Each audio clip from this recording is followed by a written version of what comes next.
Dear viewers, subscribers, budding nursing and paramedical professionals, Assalamu alaikum warahmatullah. Welcome back to our own channel, Advanced Nursing Theory and Practice.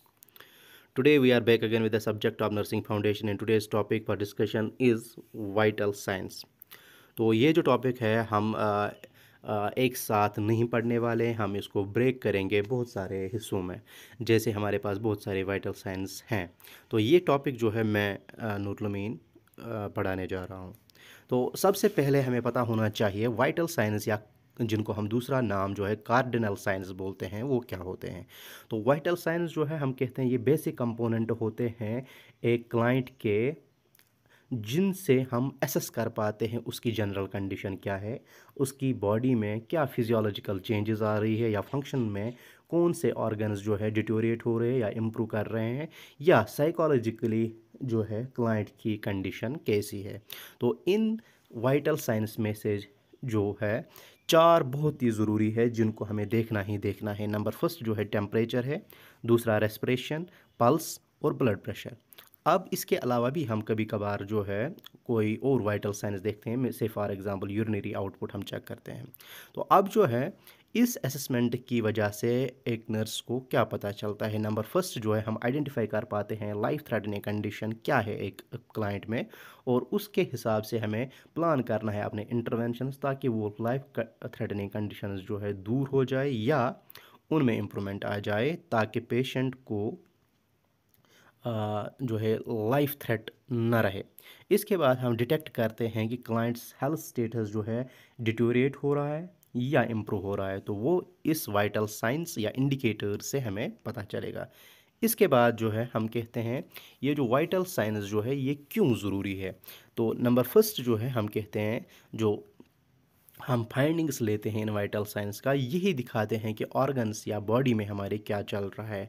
अगर body में से for example bacteria या infections ने attack किया है तो body temperature raise आएगा, तो इससे हमें पता चलेगा कि बॉडी जो है रेजिस्ट करने की कोशिश कर रही है। तो ऐसे हम बाकी वाइटल साइंस को भी देख सकते हैं। इसके बाद हम कहते हैं कि चेंज जो आएगी क्लाइंट के बॉडी सिस्टम्स में, वो जो है डिपेक्ट कर पाएगी हमें वाइटल साइंस में। तो इससे हमें पता चलेगा कि पेशेंट की कंडीशन जो है डिटोरिएट हो रही है दिन ब दिन या वो ठीक हो रहा है दिन ब दिन। तो इससे हमें पता चलेगा जो हमारा जो ट्रीटमेंट प्रोटोकॉल है वो ठीक से जा रहा है, हमारी जो इंटरवेंशन है वो ठीक से जा रही है या नहीं, क्या हमें मॉडिफाई करने की ज़रूरत है। तो वो मॉडिफिकेशन हम वाइटल साइंस देख के लगा सकते हैं। उसके बाद हम देखते हैं कि कोई प्रॉब्लम जो है वो इसमें मत आ रही है केयर देने में, तो हम जो है वेरिएशंस देखते हैं वाइटल साइंस में, ता वो वेरिएशन किसी भी वाइटल साइंस में हो सकती है और हम अकॉर्डिंगली वो ट्रीट कर सकते हैं। इसके बाद हमें स्पेसिफिक इंफॉर्मेशन मिलती है किसी डिज़ीज़ के रिलेटेड इन वाइटल साइंस के ज़रिए, ताकि हम डिज़ीज़ को अच्छे तरीके से डायग्नोस या आइडेंटिफाई कर सके और ट्रीटमेंट और नर्सिंग केयर प्लान अकॉर्डिंगली हम बना सके। इसके बाद हम जो है क्लाइंट्स इमोशनल स्टेट का भी ख्याल रखते हैं, जिसकी वजह से ये वाइटल साइंस में चेंज आ जाती है और उस इमोशनल या साइकोलॉजिकल जो हमारा बैकग्राउंड बनता है वाइटल साइंस के चेंज में, वो हम एड्रेस करने की कोशिश करते हैं। इसके बाद जो है हमें पता होना चाहिए जो vital science main vital science हैं इनमें हमारे पास क्या नॉर्मल रेंजेस हैं। तो नॉर्मल बॉडी टेम्परेचर हम कहते हैं 97 टू 99 डिग्री फ़ारेनहाइट के बीच में होना चाहिए, या हम कहते हैं 36.1 टू 37.2 डिग्री सेंटीग्रेड के दरमियान होना चाहिए इन केस ऑफ नॉर्मल एडल्ट्स। उसके बाद नॉर्मल पल्स अगर हम देखें तो यहाँ पे हम रेंज जो है 72 टू 80 बीट्स पर मिनट के हिसाब से एडल्ट्स में लेते हैं, और ये जो है हम 60 टू 100 के दरमियान भी ले सकते हैं, और 60 के नीचे हम ब्रेडिकार्डिया कहेंगे और 100 से ऊपर हम टेकिकार्डिया कहेंगे। अब नॉर्मल रेस्पिरेशन जो है हम कहते हैं 16 टू 20, लेकिन इस 16 टू 20 को हम एक्सटेंड भी कर सकते हैं up to 24 breaths per minute in case of adults. Normal BP जो है हमारा रेंज में आएगा फिर से 120 टू 130 और 80 to 90 millimetre of mercury in adults. अब इसमें भी हमारे पास प्री हाइपरटेंशन है, स्टेज फर्स्ट हाइपरटेंशन है, उसके बाद स्टेज सेकंड हाइपरटेंशन है जो हमें देखना होता है। अब बॉडी टेम्परेचर क्या होता है? हम कहते हैं ये जो है एक हम कहेंगे degree of heat maintained in the body, और it's a balance between heat produced and heat lost in the body. अब हम ये क्या कहेंगे कि कितनी जो तवन्नाई है, कितनी एनर्जी है जो बन रही है, गर्मी जो हमारे बॉडी में बन रही है, और कितनी लॉस हो रही है। ठीक है, तो अब लॉस होने की जो एग्जिट्स है वो हमारे पास लंग्स है, वो हमारे पास स्किन है। तो इनकी जगह से या हमारे पास हम जब बातें करते हैं तो मुझसे भी इनके सब वेफर्स हमारे चली जाती है ये हीट लॉस। तो अब किस तरीके से बॉडी जो है बैलेंस कर पाती है, एक तो जो हम खाना खाते हैं उससे हीट जो जनरेट होती है, और किस तरीके से ये फिर बाहर चली जाती है, तो उस को हम बॉडी टेम्परेचर, इसमें बैलेंस जब बनी बनी रहती है तो उसको हम बॉडी टेम्परेचर कहते हैं। अब ये जो है बॉडी टेम्परेचर हमारे पास टू मैकेनिज्म्स होते हैं जिनकी वजह से ये रेगुलेट होता है। एक को हम कहते हैं थर्मोलिसिस और दूसरे को हम कहते हैं थर्मोजेनेसिस। अब थर्मोजेनेसिस हम कहते हैं जब हीट प्रोड्यूस होती है बाय केमिकल रेगुलेशन। अब जब एटीपीज वगैरह बनते हैं हमारी बॉडी में, जब हम बायोकेमिस्ट्री वगैरह पढ़ते हैं, उसके बाद थर्मोलिसिस।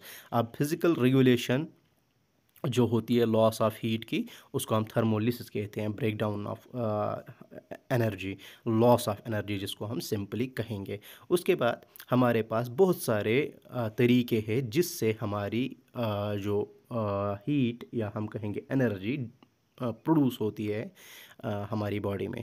नंबर फर्स्ट हम कहते हैं ऑक्सीडेशन ऑफ फूड। जब मेटाबॉलिज्म स्टार्ट हो जाती है तो हीट जो है एज बाई प्रोडक्ट प्रोड्यूस होती है, जैसे हमने बोला एटीपी वगैरह जो भी हमारे क्रेब्स साइकिल या बाकी एनर्जी यील्डिंग साइकिल्स होते हैं जिनमें एटीपीज वगैरह यूज़ होते हैं। उसके बाद एक्सरसाइज, जब हम एक्सरसाइज करते हैं तो ग्लूकोजन ब्रेक डाउन हो जाता है, जो स्टोर फॉर्म में होता है लिवर के, वो ग्लूकोज में चेंज होता है, वो एटीपी फिर से बनता है।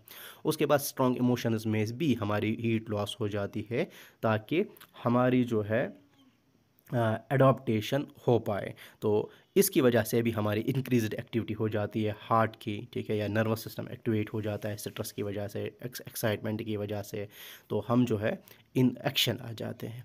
तो इसके बाद हार्मोनल इफ़ेक्ट्स होते हैं जिनकी वजह से हीट प्रोड्यूस हो सकती है हमारे बॉडी में। मिसाल के तौर पर थायराइड ग्लैंड जो है वो बॉडी टेम्परेचर रेज करवाता है। हमारे पास प्रोजेस्टेरोन जो है ओवेरियन हार्मोन है, वो भी यहाँ पे लार्ज हीट प्रोड्यूस करवाता है जो हीट प्रोडक्शन में इनके सब बॉडी टेम्परेचर जो है रेगुलेट करने में मदद करता है। उसके बाद एनवायरमेंटल कंडीशन होती है, हाई रूम टेम्परेचर होगा या आप हाई उस एनवायरमेंट में होगे जहाँ पे टेम्परेचर ज़्यादा होगा तो वहाँ पे आप ज़्यादा हीट जो है फील करोगे। इसके बाद डिजीज़ कंडीशंस, फीवर होगा जिसको हम पायरेक्सिया कहते हैं, hyper pyrexia, high grade fever due to infectious invasion. तो उसकी वजह से डिजीज़ कंडीशंस में भी हीट जो है प्रोड्यूस होती रहती है जो नॉर्मली बॉडी रेजिस्ट करने की कोशिश करती है। इसके बाद हमारे पास अब जब हीट प्रोड्यूस करने के मैकेनिज़्म्स है, हमारे पास लूज़ करने के भी मैकेनिज़्म्स है। अब कहाँ से ये कैसे कैसे लूज़ होती है हीट हमारी बॉडी से? Number first through skin. अब जो है स्किन में हमारा जो है, हमने पहले भी बोला, स्किन जो है हमारे पास एक ऐसा ऑर्गन है जिसको कंट्रोल करता है हाइपोथैलेमस, और उसी के थ्रू जो है लॉस हो जाती है हमारी हीट जो बनी हुई होती है हमारी बॉडी में थ्रू वेरियस मैकेनिज़म्स। तो अब जब बॉडी का टेम्परेचर इंक्रीज़ होता है तो ब्लड जो है पास ऑन होता है हाइपोथैलेमस से। तो हाइपोथैलेमस जो है हीट सेंसिटिव होता है, उसकी वजह से जो है वो इम्पल्स भेजता है स्किन को ताकि वेसोडाइलेशन हो पाए, और जब वेसोडाइलेशन होती है तो ज़्यादा से ज़्यादा ब्लड जो है स्किन की तरफ आ जाता है, और through various mechanisms like conduction, convection, evaporation, radiation, ये हीट जो है लॉस हो जाती है इन द एनवायरनमेंट। अब ये कंडक्शन क्या है, कन्वेक्शन क्या है, रेडिएशन क्या है, इवापोरेशन क्या है, वो हम सिंपली समझेंगे। कंडक्शन सिंपली है जब हम किसी चीज़ को टच करते हैं, ठीक है, तो हमारी बॉडी में ज़्यादा हीट है तो हम किसी ठंडे चीज़ को टच करेंगे तो हीट जो है हमारी बॉडी से उस ठंडे हिस्से में जाएगी, उसको हम कंडक्शन कहेंगे, ठीक है।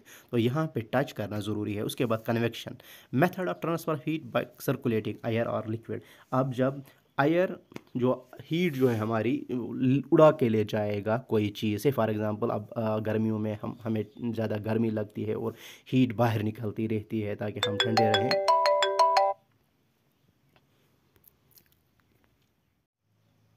तो कंडक्शन के बाद हम कन्वेक्शन पे आए। तो कन्वेक्शन हम कहते हैं ये वो वाला मेथड है हमारे बॉडी में से हीट ट्रांसफ़र का, जिसमें हम एयर करंट या लिक्विड की वजह से बॉडी में से हीट को लॉस करवाते हैं और हमारा टेम्परेचर जो है डाउन हो जाता है। मिसाल के तौर पर गर्मियों में हम फ़ैन का इस्तेमाल करके जो एयर सर्कुलेट हो जाता है उसकी वजह से हमें जो है हीट लॉस होने में मदद मिलता है और हमें टेम्परेचर जो है रेगुलेट होता है। इसके बाद जो है हमारे पास रेडिएशन है। अब रेडिएशन में हम कहेंगे जब ट्रांसफ़र होती है हीट एक सरफेस से दूसरे ऑब्जेक्ट में या दूसरे सरफेस जो ऑब्जेक्ट की होती है जो डायरेक्टली कांटेक्ट में नहीं होते हैं, तो इसको हम रेडिएशन कहेंगे। तो हमारी बॉडी में से near about 60% of body heat जो है वो लॉस हो जाती है थ्रू रेडिएशन। इसके बाद नेक्स्ट वाला पॉइंट जो है हमारा है इवापरेशन। अब इवापरेशन हम कहते हैं वो वाला प्रोसेस है जिसमें हम सिंपली जो लिक्विड स्टेट जो होती है, से फॉर एग्जांपल स्वेट्स जो होते हैं, वो डायरेक्टली चेंज हो जाते हैं इन गैसियस स्टेट और वेपर्स। अब गर्मियों में हमारे जो है बॉडी लॉ जो परस्पिरेशन हो जाती है उसको इवापरेट करने में हमें कूलिंग इफेक्ट जो है मिलता है जब ये इवापरेट हो जाता है हमारी बॉडी से ये स्वेट्स।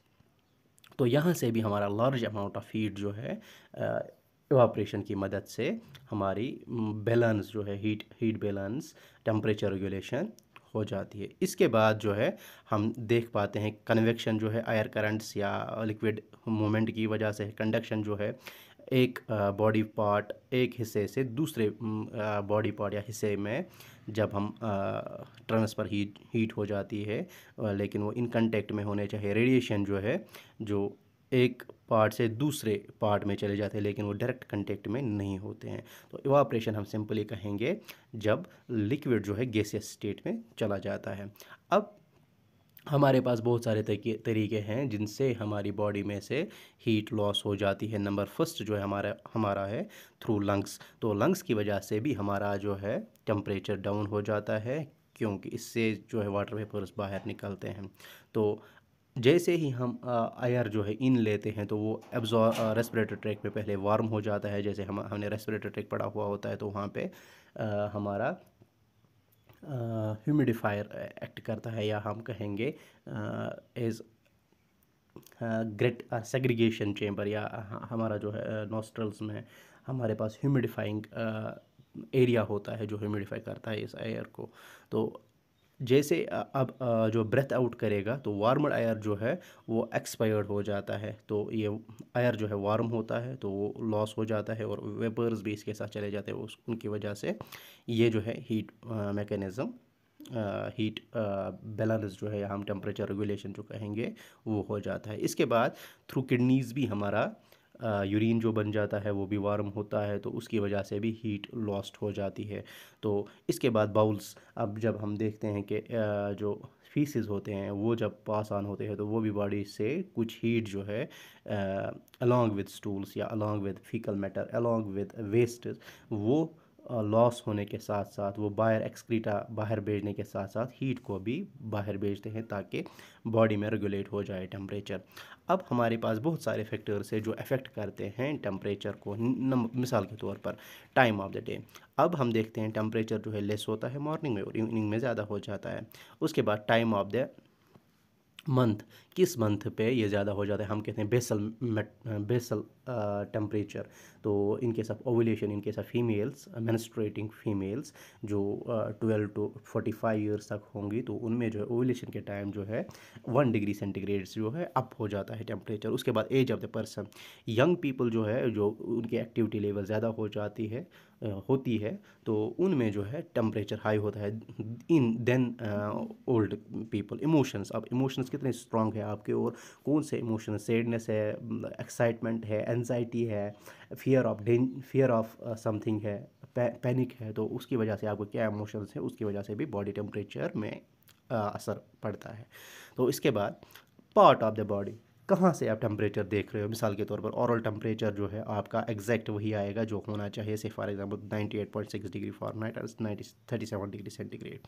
उसके बाद रेक्टल टेम्परेचर क्योंकि उसमें वेस्कुलरिटी ज़्यादा होती है तो उसमें जो है ज़्यादा आएगा। से for example 99.6 degree Fahrenheit, 97.5 degree centigrade. अब एक्सिली टेम्परेचर जो कि हमें पता है कि वहाँ पे पर्सपिरेशन होती है और इवापोरेशन हो जाती है, तो उसमें जो है रेस्ट ऑफ द बॉडी की वजह से या रेस्ट ऑफ द बॉडी के कंपैरिजन में वहाँ पे टेम्परेचर डाउन हो जाता है। तो हम कहेंगे एक्सिलरी टेम्परेचर जो है 97.6 डिग्री फ़ारेनहाइट होता है, यानी कि 1 degree Fahrenheit less than the oral temperature हो जाता है यहाँ पे, तो वो बन जाता है 36.4 डिग्री सेंटीग्रेड। जब हम एक्सिलरी टेम्परेचर हम लेते हैं उसको हमें +1 डिग्री फ़ारेनहाइट करना पड़ता है, और रेक्टल जब टेम्परेचर हम लेते हैं उसको हम -1 डिग्री फ़ारेनहाइट इसीलिए करते हैं ताकि टेम्परेचर जो है नॉर्मल आ जाए जो हम ओरल टेम्परेचर लेते हैं।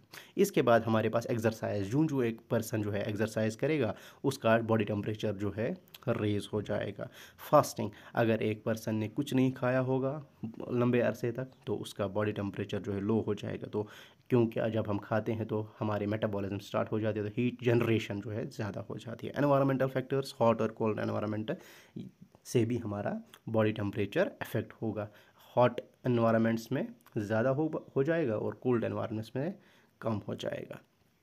अब हमारे पास बहुत सारे तरीके हैं या हमारे पास बहुत सारे इंस्ट्रूमेंट्स हैं जिनसे हम टेम्परेचर को एसेस कर सकते हैं। नंबर फर्स्ट हम कहते हैं क्लिनिकल थर्मामीटर, या इसको हम ग्लास थर्मामीटर कहेंगे। इसमें दोनों ग्रेजुएटेड स्केल्स होती हैं, तो हम डिग्री फ़ारेनहाइट में भी बोल सकते हैं और डिग्री सेंटीग्रेड्स में भी बोल सकते हैं। अब थर्मामीटर में हम देखते हैं दो पार्ट्स होते हैं, एक तो बल्ब जिसमें मरकरी होता है जो एक मेटल होता है, और स्टेम जिसमें ये जो है मरकरी लेवल जो है अप होती रहती है, और हम ग्रेजुएटेड ट्यूब इसी में फिट होता है जिसमें हम रीड कर सकते हैं कि रीडिंग क्या है टेम्परेचर की। अब मरकरी इसीलिए लेते हैं क्योंकि वो जो है हीट सेंसिटिव होता है और क्विकली वो जो है रिस्पॉन्ड करता है।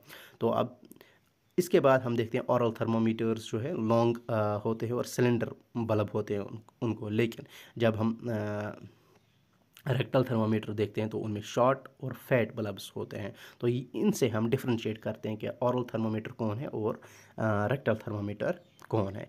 अब ये जो है हमारे पास ऑरल और रेक्टल थर्मामीटर्स हैं। तो ग्रेजुएटेड ट्यूब भी है, बल्ब भी है और स्टम भी है। अब इसके बाद मरकरी क्या है, हमने पहले बोला ये लिक्विड मेटल है और सिल्वरी इन अपीयरेंस है जो थर्मामीटर्स में यूज़ होता है और वेरी सेंसिटिव होता है, बहुत सेंसिटिव होता है ये टेम्परेचर के, और मरकरी को हम इजीली देख सकते हैं।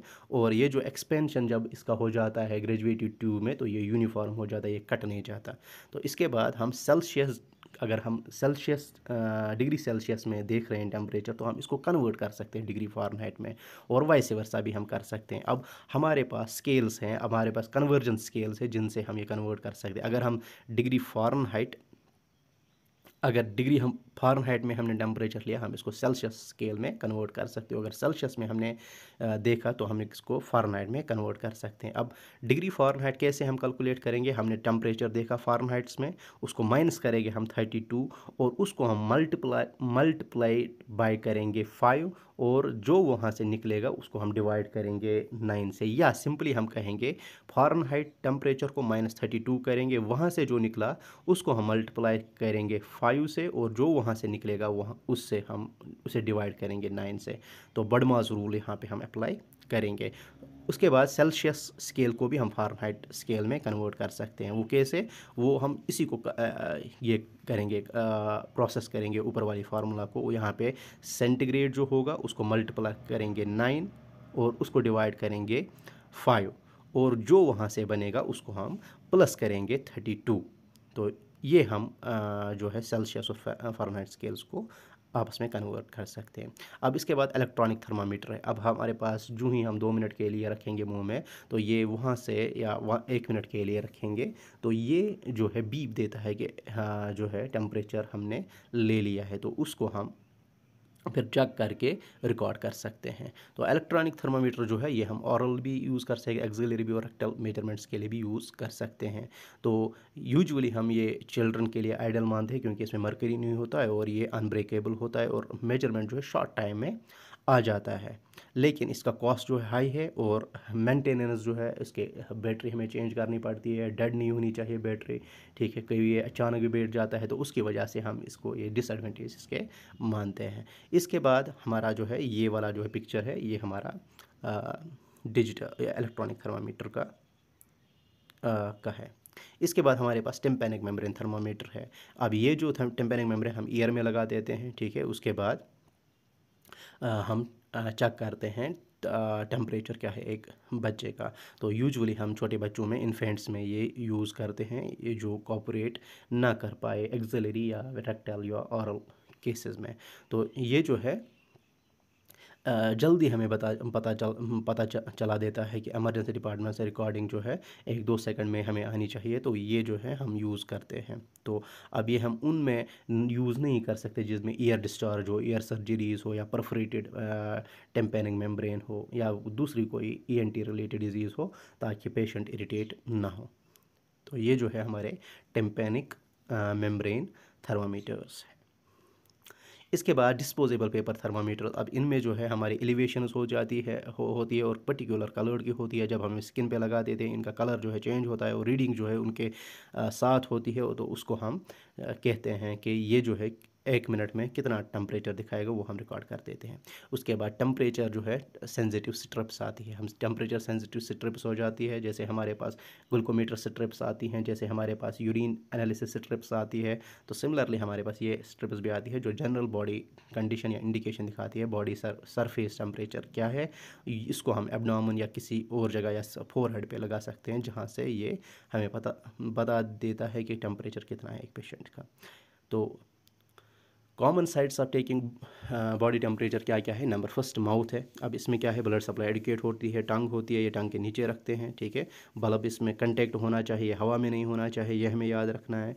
उसके बाद ये जो माउथ है वो पूरी तरीके से क्लोज होना चाहिए। इसमें हमें प्राइवेसी की ज़रूरत नहीं है उतनी, क्योंकि हम कोई प्राइवेट ऑर्गन जो है एक्सपोज नहीं कर रहे हैं। तो डिसएडवांटेज क्या है, अब यहाँ पे ब्रेक होने का चांसेस है, मरकरी पॉइजनिंग होने का चांसेस है। यहाँ पे ग्लास अगर ब्रेक हो गया तो वो इंजर कर सकता है। तो ये जो है ये डिसइंफेक्ट हमें करना है फ्रॉम बल्ब टू सिस्टम, ठीक है, ताकि इन्फेक्शन ना हो। तो हमारे पास स्टेप्स है थर्मामीटर क्लीनिंग के, वो हमें अलग से देखने हैं। इसके बाद हम देखते हैं थर्मामीटर जो है लॉन्ग टाइम से यूज़ नहीं हुआ है, कोई ब्रेक मत है, डिसइंफेक्शन प्रॉपरली हुआ है कि नहीं हुआ है। तो ये सारी चीज़ें जो है हमारी जो है डिसएडवांटेज में आएंगी, क्योंकि इसका मेंटेनेंस ज़्यादा है। और क्रॉस इन्फेक्शन जो ऑरली हम लेंगे, क्रॉस इन्फेक्शन होने के चांसेस, अगर हम सेम इंस्ट्रूमेंट यूज़ कर रहे हैं वेरियस पेशेंट्स में, तो चांस ऑफ क्रॉस इन्फेक्शन ज़्यादा हो जाते हैं। बच्चों में fear of biting of thermometer वो हो जाता है। बेड टेस्ट ये देता है जो डिसइंफेक्टेंट की वजह से हो सकता है। तो ये सारी डिसएडवांटेज है। इसके बाद हमारे पास कंट्रा इंडिकेशन है। से फॉर एग्जाम्पल नर्वस पेशेंट होगा, अनकॉन्शियस पेशेंट होगा, कन्फ्यूज्ड पेशेंट होगा, ठीक है, बच्चा होगा, तो माउथ ब्रीदर होगा, कन्वल्शंस होंगे किसी पेशेंट को, इन्फ्लेमेशन होगी माउथ की, इंजरी होगी माउथ की, तो कफ अटैक्स होंगे इसको, ठीक है। या बच्चा जो है 5 साल या 6 साल के नीचे होगा, तो उनमें ये बाई माउथ जो है नहीं ले सकते, तो हम इसको कंट्रा इंडिकेटेड मानते हैं। इसके बाद हमारे पास एक्सिलरी मेथड है। एक्सिलरी मेथड में लेस डिस्कम्फर्ट होता है, ठीक है। इसमें जो है हॉट ड्रिंक्स या कोल्ड ड्रिंक्स अगर पेशेंट लेगा तो उससे कोई इफेक्ट नहीं पड़ेगा, ठीक है। क्लाइंट को बेड टेस्ट नहीं होगा, बाइट नहीं होगी, इसकी क्रॉस इन्फेक्शन नहीं होगा। तो एक्सिलरी में हम जो टेम्परेचर आएगा उसको +1 करना है, जैसे हमने पहले भी बोला है। लेकिन यहाँ पे जो मॉइस्ट एनवायरनमेंट होगा, अब ये जो है यहाँ पे भी हवा में लटका रहेगा, ये इन कंटेक्ट जो है स्किन के नहीं रहेगा, तो उसकी वजह से भी फॉल्स रीडिंग आ सकती है। तो वो हमें क्लोथ्स वगैरह इन कंटेक्ट में नहीं होना चाहिए, और प्रॉपर पोजीशन का हमें ख्याल रखना है यहाँ पे। इसके बाद टेम्परेचर पर रेक्टम। अब यहाँ पे प्राइवेसी की ज़रूरत है, ठीक है। और यहाँ पे जो है हमें देखना है कि कौन सी पोजीशन हमें देनी है। और पेशेंट जो है कोऑपरेटिव होना चाहिए, लुब्रिकेशन होनी चाहिए, और यहाँ पे जो है हमारे पास ग्लोव्स या गाउन्स वगैरह भी होना चाहिए, क्योंकि फीकल मैटर भी बाहर आ सकता है। तो ये जो है एडवांटेज डिसएडवांटेज है इसके। इसके बाद कंट्रा इंडिकेशंस क्या क्या है। से फॉर एग्जाम्पल रेक्टल सर्जरी हुई है, ठीक है, फिशर्स हैं, एनल फिशर्स हैं, ठीक है, हेमोरॉइड्स हैं, डहेरिया है, ठीक है। तो ये सारी जो है बाउल वॉश है, ठीक है, या और कोई कंडीशन है जो रिलेटेड है एनोरेक्टल और पेरिनियल एरिया के रिलेटेड है, तो उसमें हम ये कंट्राइंडिकेटेड मानते हैं। उसके बाद ईयर, टेम्परेचर बाय ईयर, ठीक है। तो अब टेम्परिंग मेम्ब्रेन जो है हम कहेंगे ये रिसीव करता है blood supply from various vessels that are coming from hypothalamus, ठीक है। तो इसमें जो है हमारे पास ईयर जो है रेडिली एक्सेसिबल होता है। तो हमें जो है आसानी हो जाती है एक कंफ्यूज्ड एक यंग एक लेस देन 6 ईयर्स के चाइल्ड क्लाइंट से लेने में टेम्परेचर। तो यहाँ पे स्मोकिंग ड्रिंकिंग ईटिंग जो ऑरल टेम्परेचर को चेंज करता है, यहाँ पे वो अफेक्ट नहीं करता। तो ये था हमारा टेम्परेचर का कंपोनेंट वाइटल साइंस में। तो इसी के साथ हमारा ये कंप्लीट हुआ। Thank you for being with us. अगर किसी को कोई क्वेश्चन या कोई अवेलेबल सजेशन हो, वो हमें कांटेक्ट कर सकते हैं नीचे दिए गए ईमेल्स पे। तो अपनी चैनल को सब्सक्राइब शेयर और सपोर्ट करना ना भूलिएगा। अस्सलाम वालेकुम।